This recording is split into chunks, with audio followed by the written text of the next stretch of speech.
देखिए भैया, हमनी के दुर्गा पूजा करी ला जा। दशहरा में जौना माई के मूर्ति जी बनावेला वो विश्वकर्मा जी के कृपा से ही बनावेला। यही से विश्वकर्मा जी के एगो भजन गा के आप सबके बीच में भेजत तनी। काहे कि उहाँ के विश्व के रचयिता हई, उहे के कृपा से गाड़ी और कार चलेला, उनका मर्जी से दुनिया संसार चलेला।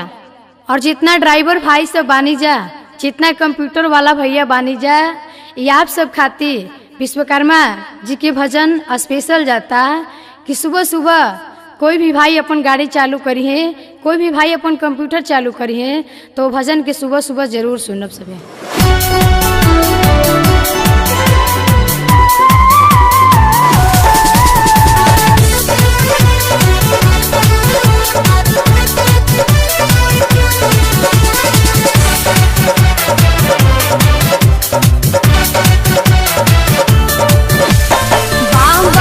विश्वकर्मा के महिमा महान बाटे, विश्वकर्मा के महिमा महान बाटे, बाबा विश्वकर्मा के महिमा महान बाटे, बाबा विश्वकर्मा के महिमा महान बाटे, बाबा विश्वकर्मा के महिमा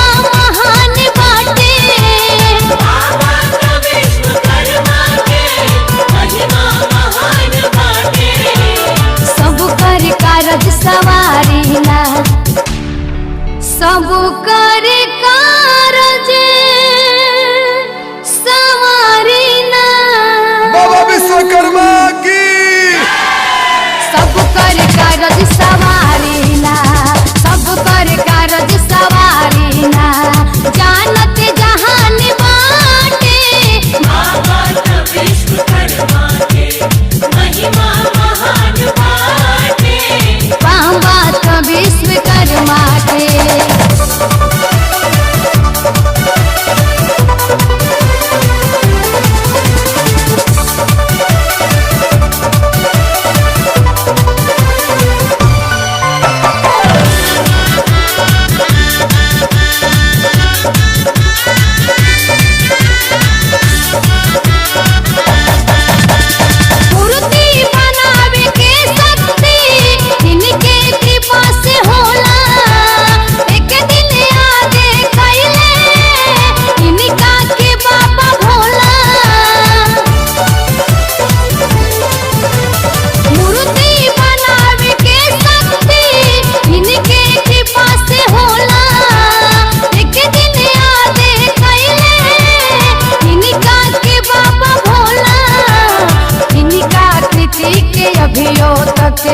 इनका कृति के अभियो तक लंका निशान बाटे, बाबा विश्वकर्मा के महिमा महान बाटे, बाबा विश्वकर्मा के महिमा महान बाटे, बाबा विश्वकर्मा के।